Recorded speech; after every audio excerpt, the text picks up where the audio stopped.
Gaurav Gogoi, I want to begin with you.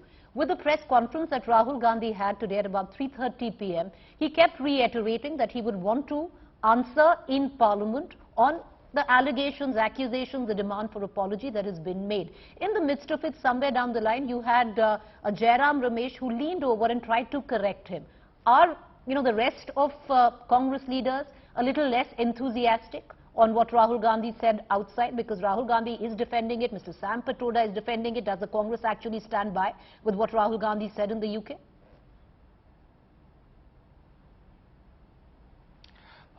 Preeti, I think the moment that media has captured between Jairam Ramesh and Rahul Gandhi is a very small moment in the larger gamut of what is happening inside Parliament.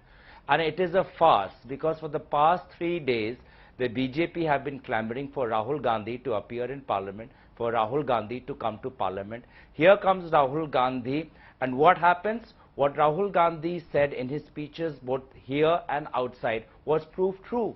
That for the last 3 days, all the country have been hearing is one BJP minister after the other hurling allegations, all false, all baseless. But when the time comes for the opposition leader, whose name they have been uttering in one after the other, when the time comes for him to speak, the mics are turned off.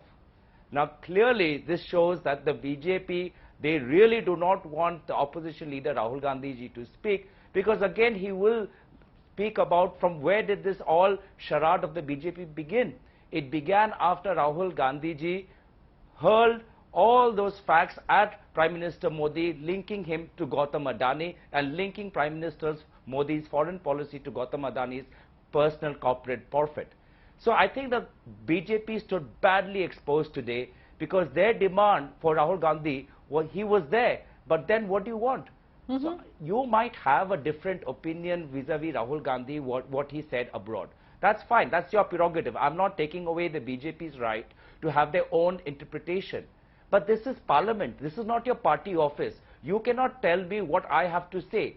This is Parliament. This belongs to everyone. All political parties are equal. If you have the right to make your political point, so do we have the right to make our political point. I heard what Mr. Ravi Shankar Prasad has to say, and I'm frankly disappointed. This is not his party office. Who are they to tell us what we can say and not say?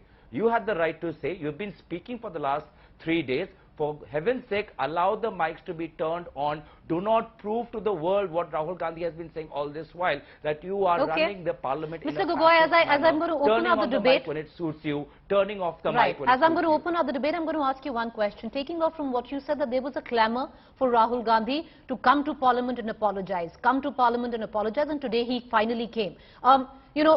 With due respect, Mr. Gogoi, the fact is Rahul Gandhi did no favour by turning up to Parliament. He's an MP, it's his duty to be in Parliament.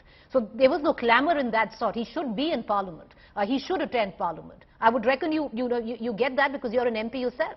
On the other hand, the second question I want to ask you is pertaining to that small moment which was shared by Jairam Ramesh and Rahul Gandhi during that press conference. I'll tell you why it's not such a small moment and a bigger moment, because Jairam Ramesh seemed to tell Rahul Gandhi on to what exactly to say. It's kind of tutoring. Now tell me if I'm not wrong, because if somebody outside who's trying to listen into what Rahul Gandhi has to say and then hears him being tutored, really doesn't quite have the confidence in him.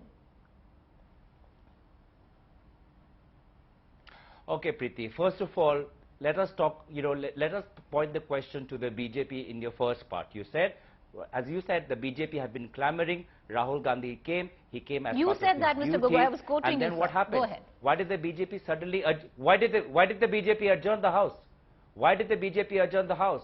Why were the mics of the opposition party switched off? Why for the past 3 days in the Lok Sabha, one after the other ministers are speaking and opposition leaders' mics are turned off? Clearly, the larger charade is that the opposition parties have been united and since day one been asking for a joint parliamentary probe into the Adani group, and nothing has been done. In fact, yesterday, 16 political parties were prevented from the Delhi police from simply marching to the ED office. Okay? Now, the next point. Do you want to compare press conferences? Do you remember a press conference with Prime Minister Modi and at that time BJP President JP Nadda? Prime Minister Modi sat throughout the entire press conference. When finally a question was posed to him, when finally it was his turn to answer, what did he do? He just pointed to the president at that point of time, JP Nadda. So what if Rahul Gandhi ji listens to his leaders? I'd rather have a leader who listens to the council of senior advisors. Mr. Jairam Ramesh is an experienced politician. If at the time of Q&A, Rahul Gandhi ji is listening to a suggestion that Jairam Ramesh has had, what's wrong with it? It shows Okay. it's perfectly normal. I rather have a leader like him who takes counsel. I rather have a leader like Rahul Gandhi, who for the past 10 days has taken questions from journalists, has taken questions from critics, has taken questions from students, has taken questions from parliamentarians. Please give me an example of Prime Minister Modi doing the same thing.